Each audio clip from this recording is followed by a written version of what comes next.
Hello, and welcome to Hiya. Thursday night's edition of the Hotline Live. My name is Daniel Caw, and I am enraptured, enthralled, over the moon to be joined by the one and only Keith Jackson. Yep, spare is it? How are you? How's it going? Yeah, good. I think the studio's looking quite nice tonight, eh? Atmospheric, nice. mean and moody.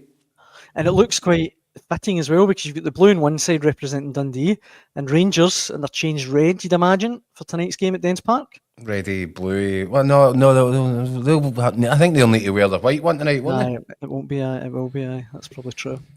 But massive game tonight for Rangers, as I suppose for Philip Clement. Is it? Every game is massive, I'd say.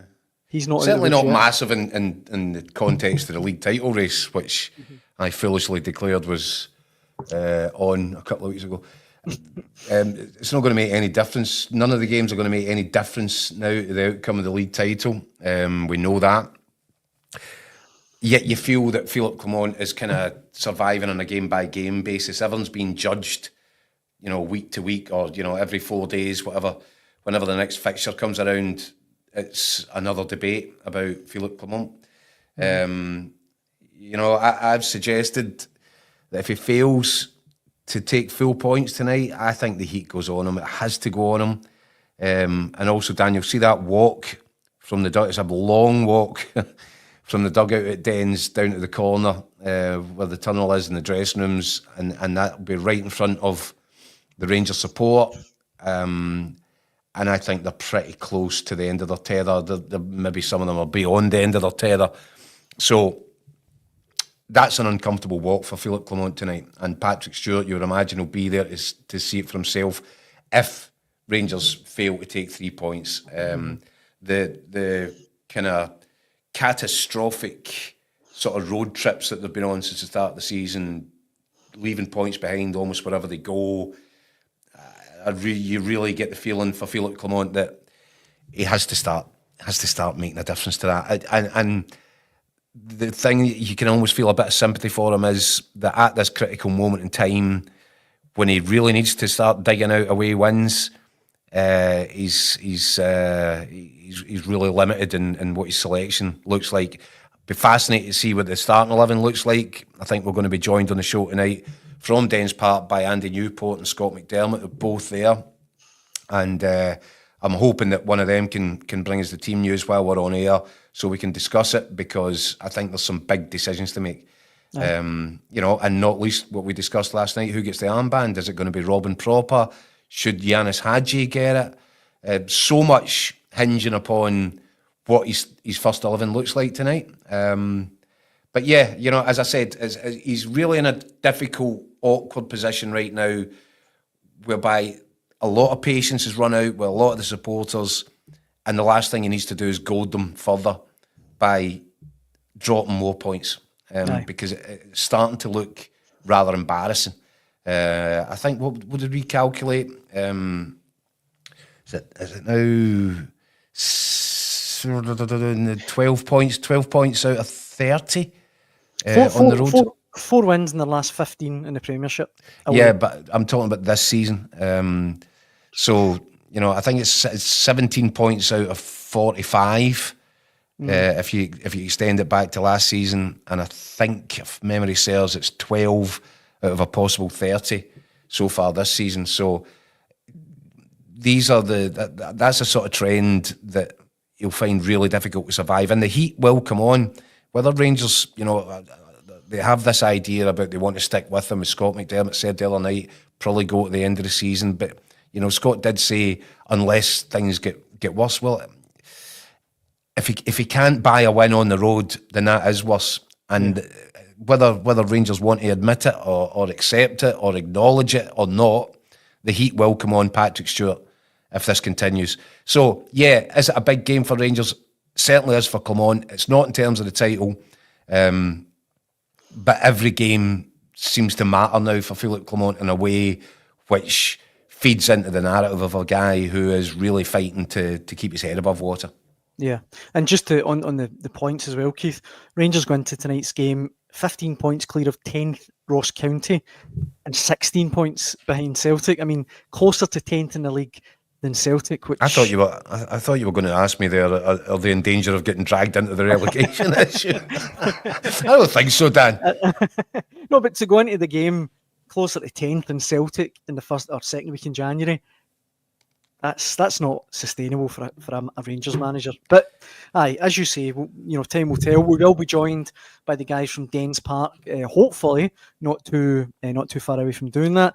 Or the Scott Foam Stadium, as it's called these days. The Scott Foam Stadium.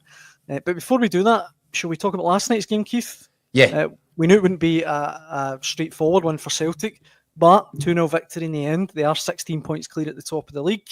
Wasn't a glamorous, glitzy performance, but Celtic got the 3 points, and I guess that's all that matters. Yeah, and do you know what? This is where, we talk about why did Brendan Rodgers pick a fight with the Celtic supporters?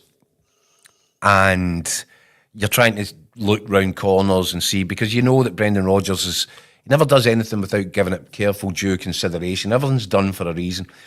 So why did he do that with the Celtic fans? Why did he, nudge them in the ribs a little bit?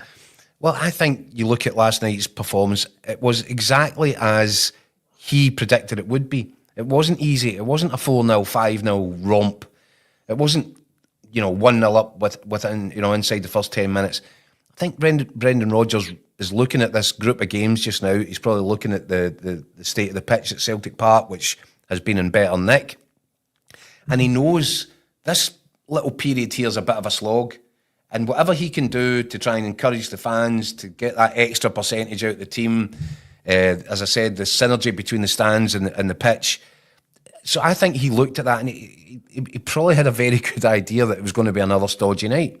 And I think by addressing that head on, yes, obviously I think the Green Brigade were happy to,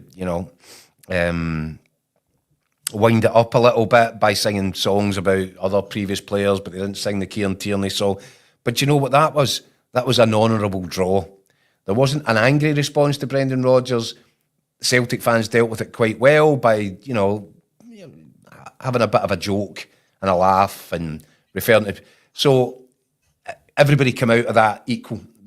Brendan Rodgers didn't get a hard time. The Celtic fans kind of stood their ground a little bit, said, well, if we can sing songs about Kieran Tierney, we'll sing them about Larsson and Scott Sinclair. And it all kind of went okay. And I think the atmosphere, whereas Brendan Rodgers doesn't come out and say what he said, maybe after 20 minutes last night, it's starting to turn when it's 0-0 before Maeda gets the opening goal.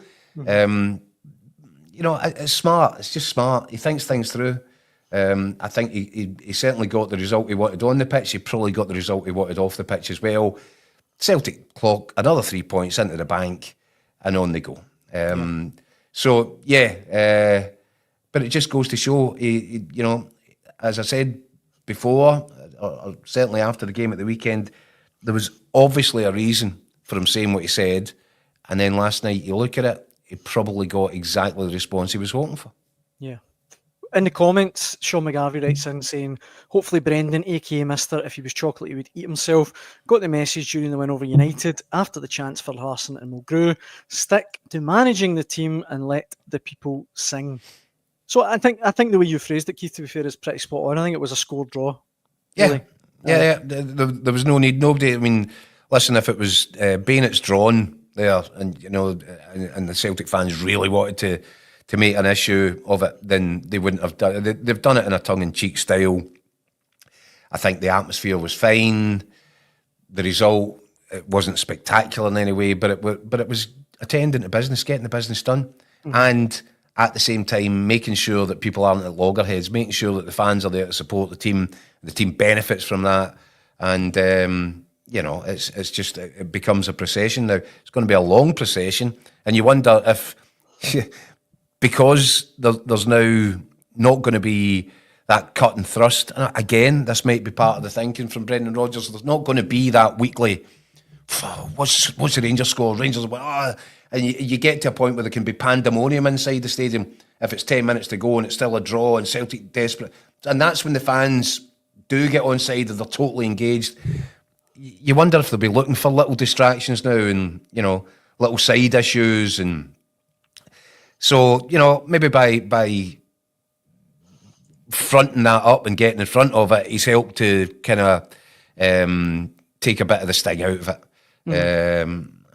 And they can carry on their merry way until whatever next distraction comes along. Because it is easy to get distracted when you're so far clear. And as I said, this is now going to be a 6-month procession towards the title. You're not going to have that anxiety or the need for everybody to be, in the trenches together. It's not that. It's far from that. Mm-hmm. Well, there's been a lot of talk, obviously transfer talks around in Celtic. We talked about Kieran Tierney, Greg Taylor and that. But one bit of transfer news that came out today, Keith, that Celtic fans, I imagine, would not have been too enthralled to see was surrounding Kyogo. That was really odd. Yeah, very strange one.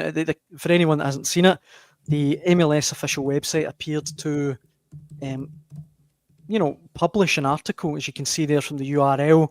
Atlanta United acquired DP, designated player striker Kyogo from Celtic, and it went up for, I think, 30 seconds or so, and then was pulled down. But that can't be good. I mean, that certainly, to me anyway, would suggest there's something in it. I mean, that's they don't write an article like that for nothing, I'd imagine. Do you know the only thing, and I don't want to, spark fears,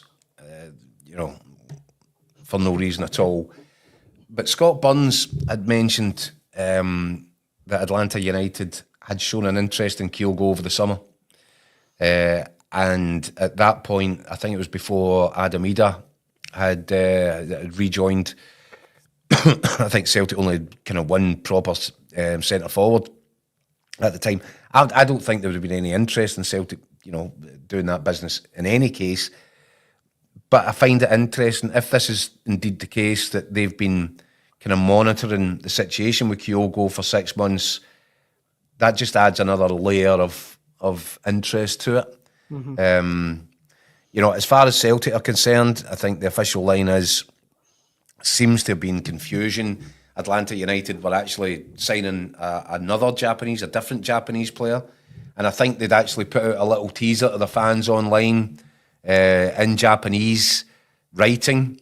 So apparently if you went away, cut and paste it and stuck it through Google Translate, it came back something along the lines of news coming or something coming soon, whatever. It was just a kind of little teaser that they put out there.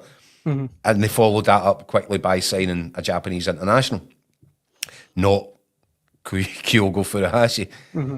But you do wonder, and what is interesting is, and Celtic have done it themselves, sometimes, especially when you're going into the Asian market, Celtic did it. You don't just buy one, you maybe buy bulk, because if you get 2 or 3 guys, it helps the assimilation. They've got people to bounce off. So, look, I find it a bit suspicious. I don't think Celtic are overly concerned by it. And bear in mind, for any deal to go through, Celtic have to sanction it. So if they're relaxed about it, then it's not as if the MLS can just come over and just take them and that's it. There would need to be an agreement in place. I think it's one to keep an eye on, but I don't think Celtic are overly concerned, although it was strange, really odd. Really odd for that to go up on the MLS website. As you can probably imagine, it's set tongues wagging amongst the Celtic supporters that have got in touch on the Hotline Live. Let me just read a couple of these out to you. Colin Chorley says, I doubt we're going to let Kyogo go at this point of the season. It would leave us with Ida, who hasn't exactly been informed as a starting striker. Considering we're on the verge of qualifying for the Champions League playoffs, it wouldn't make any sense at all. But then again, this is the Celtic board we're talking about. Desmond says, if Kyogo leaves, that trumps O'Reilly and Jota in terms of heartbreak. Easily the best hoop striker since a certain Swede. But these two, to be fair, a couple of Celtic fans looking at it the other way. George Campbell saying 15 million, let him go. William Sloan saying Kyogo doesn't fit into Rodgers' way of playing. For me, if there was 10 million, I would take it. I mean, I don't know what you think, Keith, but I do firmly think Kyogo is the best striker Celtic have had since Henrik Larsson. You may have mentioned. I think he's a class act, and I've actually got a small exclusive tattoo for of you. him. No, listen, I'm a professional. Come on, small exclusive for the Hotline Live. My best mate is Kyogo's neighbour, next door neighbour. All right. And I texted him today saying, "Look, is he let? Is was there Going to peek out the curtains and see if there's a removal van there." I said, "Is there any removal vans? Is he away?" And he texted, "No, seen him this morning. Gave me a wave." So yeah, there you go. No, that's scientific. I tell you what's. I mean, this is football and this is Scottish football, so you've always got to be aware that mad things happen. But this would be madder than a jar of wasps if Celtic were to consider letting Kyogo go at this point, unless they've got something lined up, a ready-made replacement who would come in as first choice with Adam Ida still backup. Unless they had something like that, a deal that was ready to move, and that's really hard to do in January. I find it impossible to believe that, do I find it impossible to believe that there is an interest from the States in Kyogo? No, I find it really easy to believe. Do I think it's something that may happen at some point between now and the end of the season with regards to, once Kyogo's finished his work here for the campaign? I wouldn't be surprised in the slightest at that. So Celtic fans may have to get their head around the idea that, that Kyogo could be entering the final kind of straight of his Celtic career, and it's been a sensational Celtic career. But for Celtic, as one of the comments where I said, in the middle of a Champions League campaign, hopefully going into the kind of knockout phases of this tournament for the first time in a long time, the idea of losing Kyogo at this point, to say, I mean, that would that's the sort of thing that would lead to pitchforks and torches in the car park outside Celtic Park. Yeah, I find it highly unlikely, and the only way that it could possibly happen is if they really felt that they had a kind of oven-ready, top-notch, top-level Champions League level centre forward who was ready to pick up the mantle. I just can't see it. I just can't see it. But as I said, it doesn't mean that I don't think there's an interest. I'd be amazed if there wasn't an interest. I've made a couple of January transfer acquisitions of Monkeith, all the way from Danes Park, Andy Newport, and Scott McDermott. Guys, how's it going? Cold. It looks lovely, guys. It's a wee bit chilly. Looks roasting. Right, guys, what is the weather like up there, actually? Freezing? It's not as cold as expected, but yeah, it's a wee chilling there. I'm sure it'll only get colder as the evening goes on, but it's not quite as bad as I think me and Scott were feeling the drive up. And the pitch is looking better than it did a year ago, eh? Pitch is like an absolute bowling green. Looks it. So no excuses. So, listen, guys, we're obviously talking about it, and you guys are on the spot. If team news comes in at any point over the next wee while, it'd be great to get it, because there's so much interest around what this Rangers starting 11 looks like tonight. Yeah, I mean, there's no going to be much room for manoeuvre for Flint Clement, obviously, down to the bare bones at the back. Nico Raskin out suspended. He's just going to have to throw an 11 together. I mean, that's basically what he's been doing the last couple of weeks. Obviously worked a treat against Celtic, not quite so well at the weekend against Hibs. But he's probably given less options tonight with Dujon Sterling. I made a doubt as well. So if he doesn't come in, then you really are looking at what next. Is it Leon King? Is it Clinton Anciala, who Flint Clement was talking about yesterday? Is it some other left field option? We'll just need to wait and see. But he really is down to whoever's the last man standing in terms of fitness wise for getting a jersey tonight. Did either of you guys get a look at Anciala during the kind of summer pre-season stuff? Yeah, I saw him down at Birmingham. Rangers didn't exactly cover themselves in much glory that night, and he certainly wasn't one that looked ready to go at that stage. I think that was addressed by Flint Clement yesterday, basically saying it's a guy that's come in, some good physical attributes, but basically being a guy who's only ever played academy football. So if he does come in tonight, this is going to be a pretty huge, significant step up from him. I think he played in the team that won the Glasgow Cup a couple of weeks ago for Rangers, but to come into a game of this pace, this magnitude, is going to be a pretty big challenge for the kid. But listen, Rangers get no other choice right now. They are, as we say, literally down to bare bones. So it's an opportunity for him. If he does get the nod, then he has to take it. Am I right in thinking, Scott, or is this harsh? I'm not sure that Clement seems to fancy Leon King. No, I think you're right. Listen, I think Leon King's future lies away for Rangers. That's pretty clear. No, he got a big contract, obviously, a couple of years ago. If you remember, he played in the 6 Champions League games. I think it was all 6 Champions League games. I think that just about destroyed him. Well, listen, that's that. I think the general feeling is that he's maybe not got the stature or the physique to go and be a Rangers centre back. The last few games I've actually seen him playing, or starting games for Scotland under 21s when he played as a sitting midfielder, and he actually looked pretty decent in that role. So, I mean, Andy's talking about Nsiala there. I've got a feeling Nsiala might feature at some point tonight, either for the start or the bench. And just as you say, Jack, I don't think Leon King is going to be the answer for Clement. So he's brought this boy in for AC Milan, knowing that he wasn't going to get into the first team right away, but they're trying to nurture him, trying to develop him, and at some point he has to go in, and there's no better time than now with the injuries they're racking up at the back.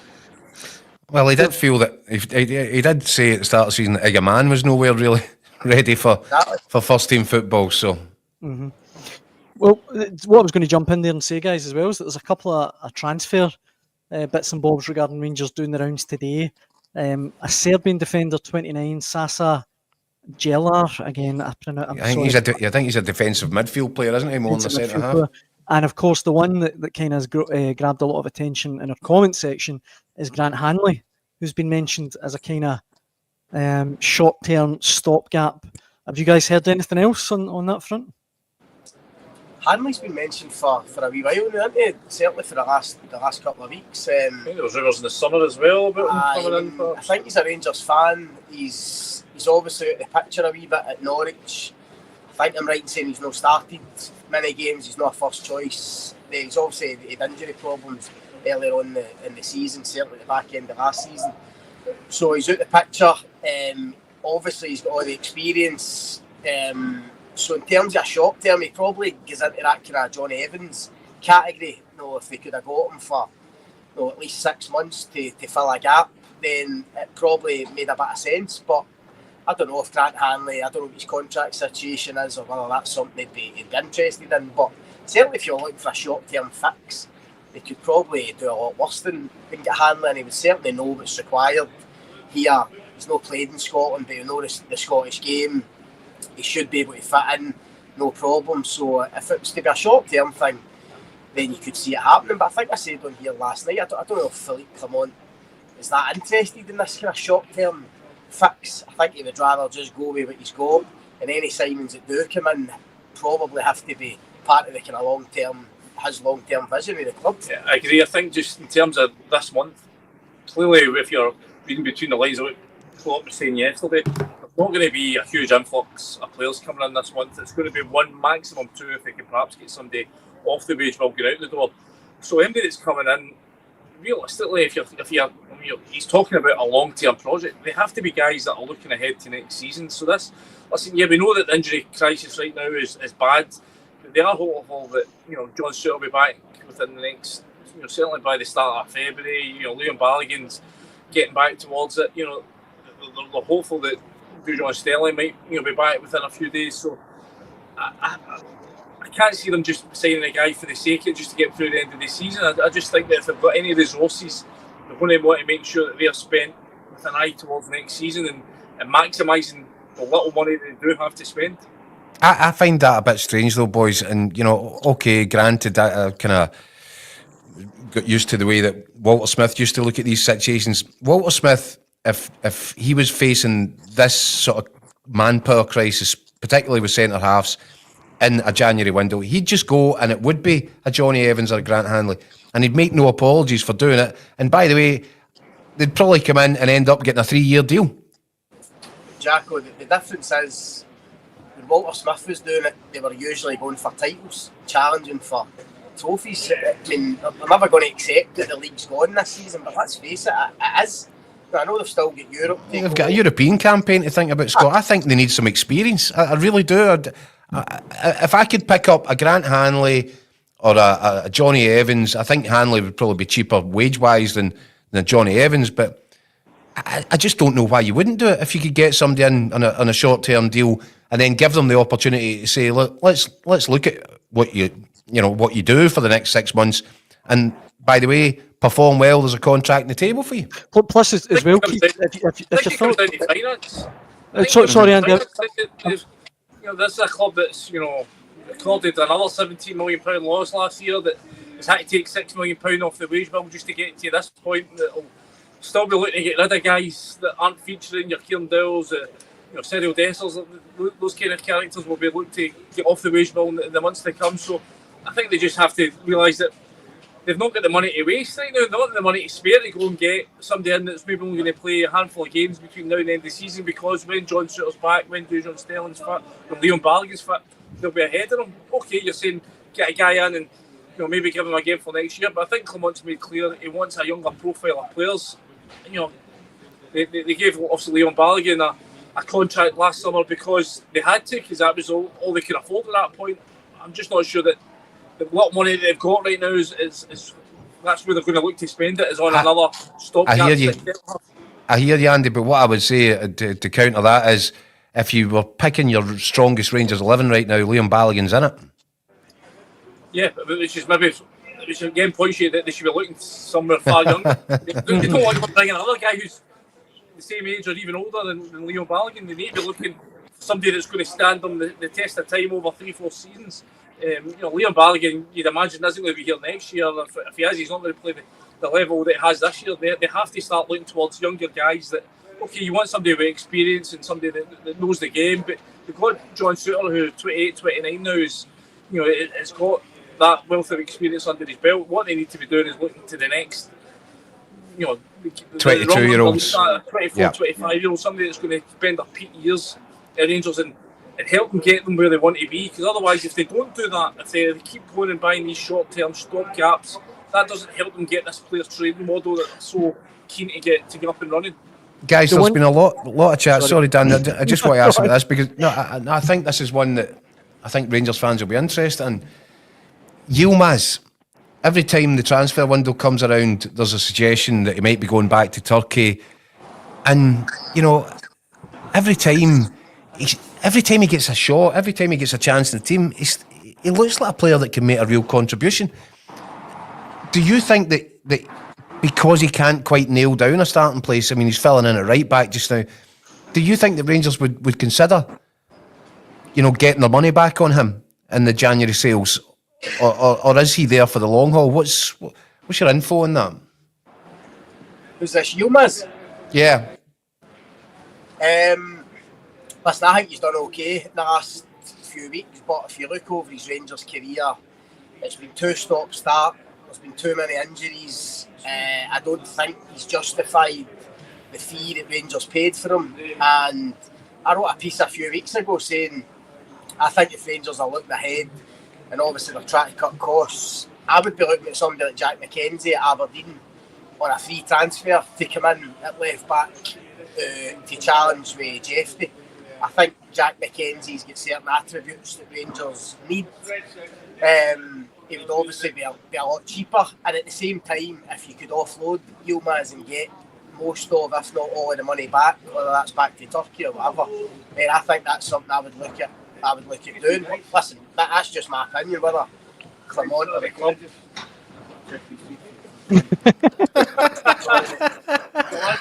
Bring him on. Here, what do you think about Yilmaz, big man? Say hello to the boys in the studio. I've just asked him for his opinion on Yilmaz. He says Yilmaz is a dud.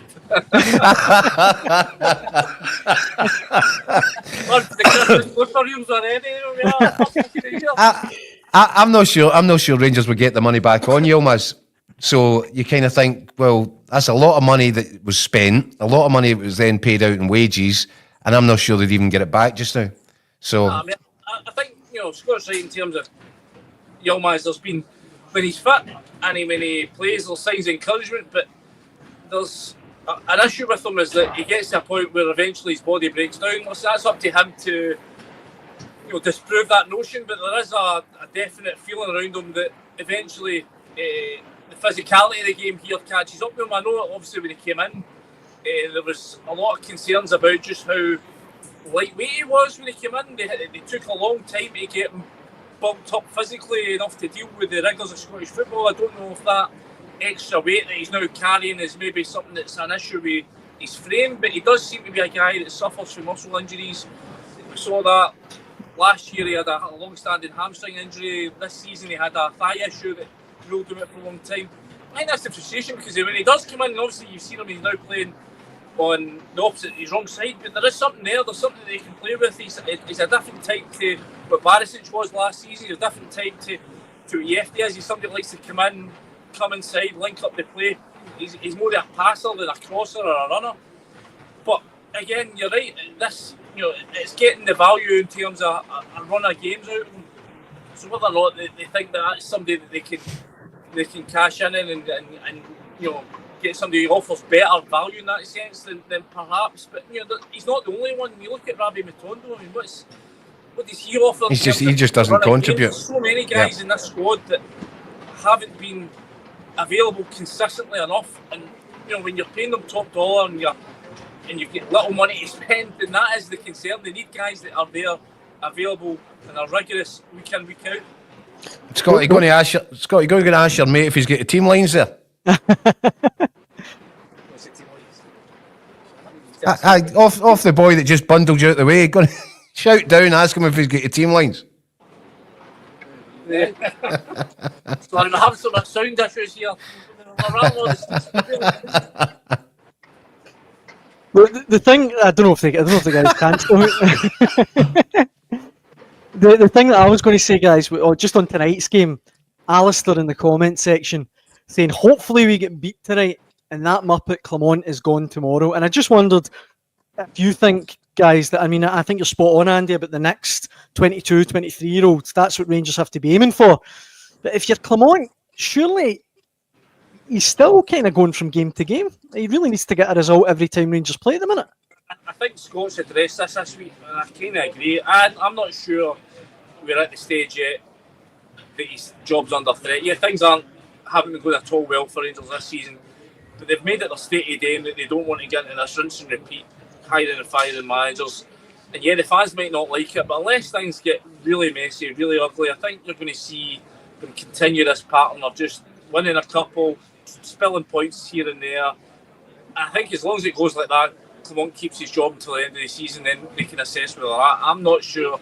I think given, firstly, Gio Van Bronckhorst, I think, was 7 points adrift when he got sacked. Yep. I think Michael Beale was 8 points. So the fact that they've allowed it to get to this point where we're 13 points, it was obviously, or 16 points it is as we're sitting here, and his position isn't under threat, then I think that tells you the board aren't thinking of yet. Listen, if it gets really bad, if it goes beyond 20 points, then yeah, I think then they might have a set look at it. But right now, I think he's here until the end of the season, and they'll look again. He seems, certainly when we spoke to him after the game at Firth Park, the 2-2 draw there, I asked him outright, I said, do you worry about your position? And he basically, he didn't give the look of a man that was immediately feeling the pressure that he was going to lose his job there and then. Listen, we know how football fans react. If the punters that are travelling up to Dens Park tonight start getting angsty and throughout the next couple of weeks, if they don't see what they want and they really turn the heat up,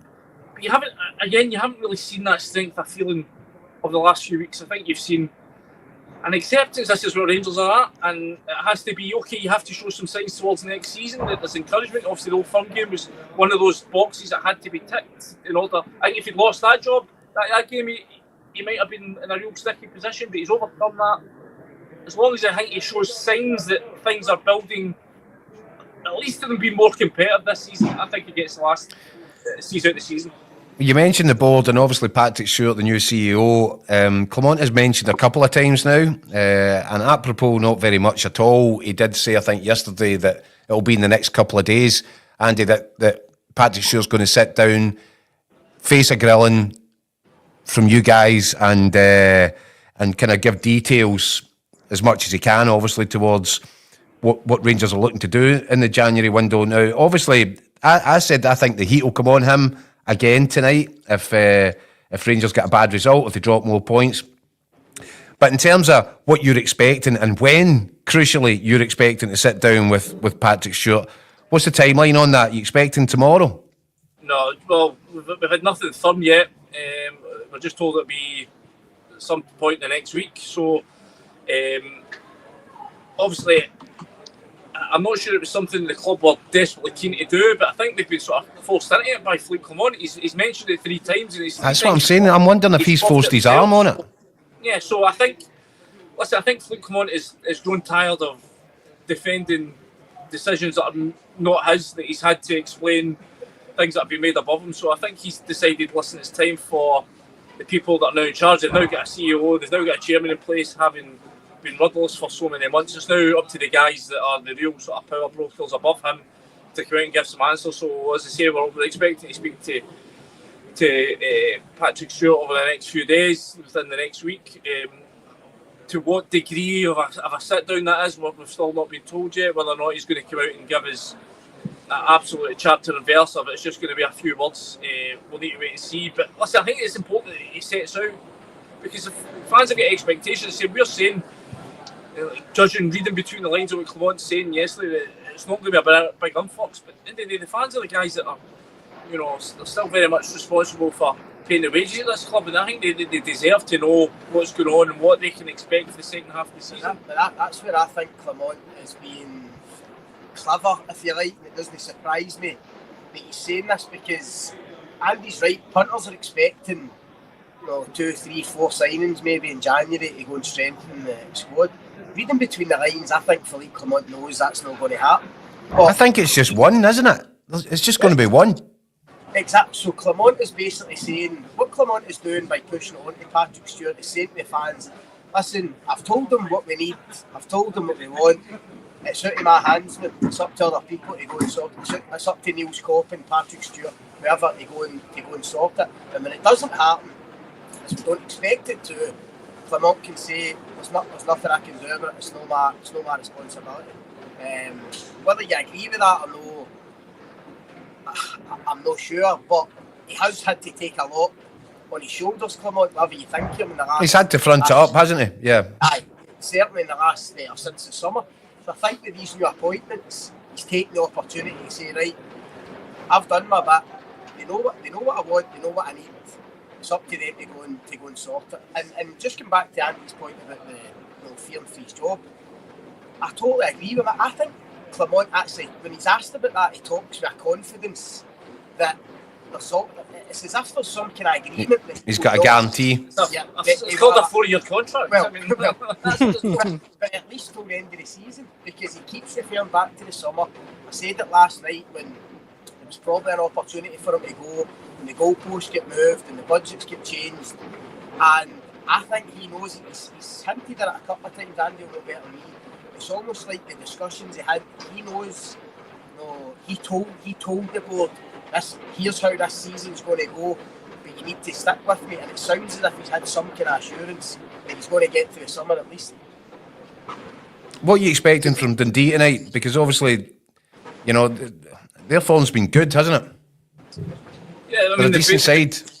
They've been good, but I think they've also been patchy at times. I think obviously you look at the way Tony Docherty reacted to that Derby defeat here a couple of weeks back, and he was really bitterly disappointed because it was a game he felt his side should have won, hadn't won and let it slip. So, I think they have a point to prove tonight. There's a couple of guys in this team, I think. There's a wee bit of transfer talk around a couple of them. You're talking about Lyle Cameron, a lot of people wondering if he could be one of the next ones that Rangers will look at. Josh Mulligan as well, I think. So, I think there's a big incentive for those guys if that is the way that they want to take their career. But listen, Dundee have proven that this could be a difficult place. We saw obviously the end of last season, Rangers came here having to win to have any hopes of resurrecting their title, and dug in and got a really good deserved draw. So listen, this won't be easy for a Rangers team that we know are fragile, that we know have got some major questions to answer in terms of how they handle away games. Was it 12 points out of 30? I think they've taken the road this season. So this is every incentive for Dundee to have a crack tonight, because this is a team, a Rangers team that they're facing that are far from unbeatable away from home. I think Big Simon Murray. Mulligan. Andy's touched on it there. Two boys that are out of contract, really talented. I think they're both 21. Tony Dock spoke about it this week. Obviously, people look back. Look, McCowan was the one last year. Look at what he's done going on to Celtic. I think Rangers have to be looking at players like this. And Cameron seems to be getting a lot of the attention. But Mulligan, for me this season, certainly what I've seen, for what Rangers might need, or somebody that they might look at, I think Mulligan's actually getting the attributes that they would look for. I think he's big and powerful and strong. I think he's played the last few games at right wing back, but he can play midfield. I think he might be somebody that they look at who can pick up, not expensive, as I say, the right kind of qualities. I'm looking forward to seeing how him and Cameron do tonight against Rangers. So it's a big test for them. I think they'll be looking at that back four thinking that can be exploited. 100%. Still waiting on these bloody team lines coming out, but nothing as yet. I'm just flicking through just now trying to find it as well, but nah. Well, what's your predictions for tonight, guys? I think Rangers will win a tight game. I think it'll be horrible at times. I think they'll need to dig in. I've probably questioned whether they've got those kind of qualities to dig out a result like that, but I think their quality up top. You think Egerman and what he did at Easter Road at the weekend, Cherny if he's on his game, Hadji obviously as well. I think they might have too much for Dundee going that way. I think Rangers will just sneak it, maybe 2-1. I have to see the same. I think what you've got to say is Rangers ran out of steam in the second half. Bagley ran out of steam after obviously going 2-0 early doors, and obviously they're in a run of really hectic games right now. They're coming thick and fast. They've not got a free week until start of February. So you saw Flip come on admitted after the game at Easter Road that this is a team that is, some of the guys are feeling tired. So if Dundee can hang on in there and wait until they can, if they can keep their energy into the latter stages when Rangers perhaps start to tire, then they could be under a chance. But I agree. I think if you've got an Agamani up there fresh for a Hadji, you've got Badrami, you've got Cherny, you've got Hadji that all get assists at the weekend. They've got the firepower now. I don't think there's any doubt about that. This is a Rangers team that are far more threatening than they were in the first half of the season. Again, the question marks just go over the defence. They were obviously really badly exposed at times in Edinburgh, so they have to answer that. Obviously, the injuries are going to play a part, but we just need to see when these teams come out. I think that makes it an attractive prospect, though, because I do think that in this current situation, Rangers have no option. It's got to be score more than the opposition. We might not be able to keep too many out at the back, but as long as we score more, I think you'll get a good attacking match tonight because of it. It should be, yeah. I mean, there's all the ingredients there. As you say, you've got weaknesses. You've got in the Rangers back line. You've got guys up front for Rangers that are in confidence in scoring. So I mean, it could be a 5 each job. So hope not, because our colleague Scott Burns got to do the match report. I think he's only got 950 words. So let's keep it tight. Scott Burns doesn't know 950 words. He's going to struggle. Keith, what's your prediction? How do you see it going at Dens Park? I think it might be a high-scoring affair. I think it might be similar to the game at Easter Road. I think the boys are absolutely spot on in terms of the Rangers front four. Really exciting to watch. A real handful, and they come at teams from all different positions now because there's that interchanging kind of fluidity about the way that they're going about it. Egerman leads the line superbly. You just need to look at Egerman's first goal at the weekend to see what he does that Cyril Dessers can't do. One, the physical kind of attributes that got him up against Bashiri. He's able then to win the ball, get it under control, link the play, and then get into the box to get on the end of the cross and tuck it away. All the things that Cyril Dessers has shown so many times not to be capable of doing. When you've got 2 or 3 of these type of players in your front line, you become a different proposition. So I do think that Rangers will score goals tonight. They might get 2 or 3, but you wonder how many they're going to keep out the back, because, as I said, Dundee are a good side going forward and they'll fancy their chances of punching a few holes in that defence. I think it could be very close, but with goals, maybe 3-2 Rangers. The teamers are out. I have the team now, the Rangers team. Can run through it for you. Kelly in goals. Ridvan Insiala starts for Rangers tonight. That's what I was wondering. Proper is the captain. Yefte, Barron, Diomande, Bajrami, Haji, Cherny, and Igaman. So, interesting lineup. Daniel said Insiala would play a part. You did. You called it. Convinced he would start, but I had a feeling he might be involved. So he's obviously decided to throw him in. Massive test for him. Huge night for him. Game. It's literally his first ever professional game. I think he's never played a professional game before. So. Never. He's been on the bench. I think he was on the bench a handful of times for AC Milan last season. But in terms of, when he first signed, we were trying to do your usual scouting reports, trying to get hold of YouTube clips of him in the row. Nobody's seen him. Football he's playing, so that's the first time they played in front of a proper crowd, a proper atmosphere, 3 points at stake. So it's a huge task for the kid. Good luck to him. If he can come through this, then Rangers will hope they've got another prospect to add to the Gamani one. But it's going to be a challenge for them because Dundee, as we said, can be dangerous. They've proved it in moments this season. Consistency not quite there, but if they can, they'll be keen. That's certainly one that they'll be keen to get at him and Proper. Andy, we were having a discussion last night about the armband, and obviously Robin Proper's got it. You okay with that? Do you think that's good? Because the only alternative that we could come up with was probably Yanis Hadji. Liam Kelly being obviously Mullow. He's only played 2 games for the club, hasn't he? Yeah, but I mean, at least the Scottish boyhood fan knows it. I mean, Proper, listen, he's experienced. He's the captain of was it 20? It was his team last year, wasn't it? Yeah. So I mean, he's listen, I'm not so sure how much the captaincy is that much an issue on a one-off basis. I think there's an argument to be made that Nico Raskin can maybe have it on a more regular basis, maybe taken over. But listen, tonight, is Robin Proper wearing the armband going to be the difference between Rangers winning and losing or getting a point tonight? No, it's going to be about whether or not they can take on the threat and take on the challenge posed by Dundee, stand up in the way that they haven't managed to do in the last 3 away games, 1 point out of the last 9. So listen, that's the challenge. They've not been good enough on the road, quite simply, this season, nowhere near it. As I say, 12 points out of 30. They have to stand up to the challenge tonight and prove that they're capable of going to difficult venues, because their home record has been, as I say, very good. Just 2 points spilled all year, and away on the road, nowhere near it. Just on Insiala, I mean, you can imagine Tony Dock's team talk just now. I mean, I've not seen Dundee's team, but if it's Simon Murray, for instance, up front, you'd imagine the manager saying to him, just be all over him like a rash. By the way, the two of them, Scott, the two of them, so inexperienced. As I say, first game away from home, he's going to be nervous. Dundee will want a fast start anyway, but I think when they see that team sheet, they'll certainly put a couple of balls into that channel. On the right side of the Rangers central defence. And if it is Murray, then I think, as I say, he'll be charged with really giving this boy a test. So it's going to be interesting to see how he stands up to it. Scott, I was already thinking that about Simon Murray, thinking about coming up against Robin Proper. I think he'd be looking forward to that. And now he's got a young, untested kid to go at as well. I think Simon Murray will be rubbing his hands at the prospect of that. Aye, definitely.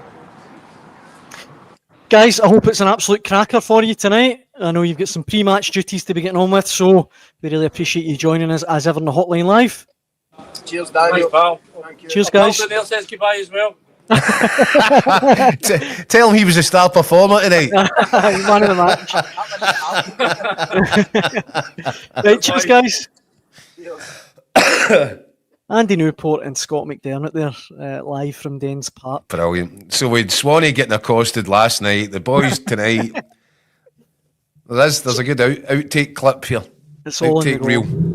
Well, look, a massive night for Clinton and Ciala, and it'll be interesting to see him, won't it? It'll be interesting to get a look at him. And by the way, this is Scottish football in its rawest form, isn't it? Dens Park, Thursday night, -1. You're going to get a good idea for what this boy's all about tonight. I think the Rangers fans will be interested to see it. Do we? Do what? Do you remember Douay for Celtic, his debut, his first game in Scotland? At Clyde. Aye. I was there. That was the anniversary of that the other day. I don't know, hopefully for his sake it's not a Douay, but it's a tough place to go for your first ever pro game, isn't it? Yeah, it'll be interesting. And again, you know, I've called into question Clement's judgment over and over. I still find it hard to fathom how he was watching Eagle Man every day in training and thinking that Cyril Dessers was a better bet, even if Eagle Man at the start of the season was raw as a pound of Moroccan mince. I still think there's more quality there. I still think there's more sort of layers that you would look at and think I could get more out of him than I can do out the guy that I'm using as my number 9. Might be interesting, might be something similar with this boy. It might come right into the team and you might think, well, how's he not been getting a sniff in front of proper all this time? Who knows? But I do think Simon Murray, he's an absolute beast to come up against. He's clever, he's experienced, and I think he'll be licking his lips at it as well. So, yeah, I actually think it'll be a fascinating game. As I said, I think there'll be goals, so it could be a good watch. Well, look, whatever happens tonight, Dens Park, we'll be back to talk about it all. Well, actually, not tomorrow. No, we won't. Back on Sunday, when there'll have been other Premiership fixtures. Sunday at 6 o'clock, Daniel. Sunday at 6 o'clock, we'll be back to pour over all of the weekend's Premiership fixtures as well as tonight's game.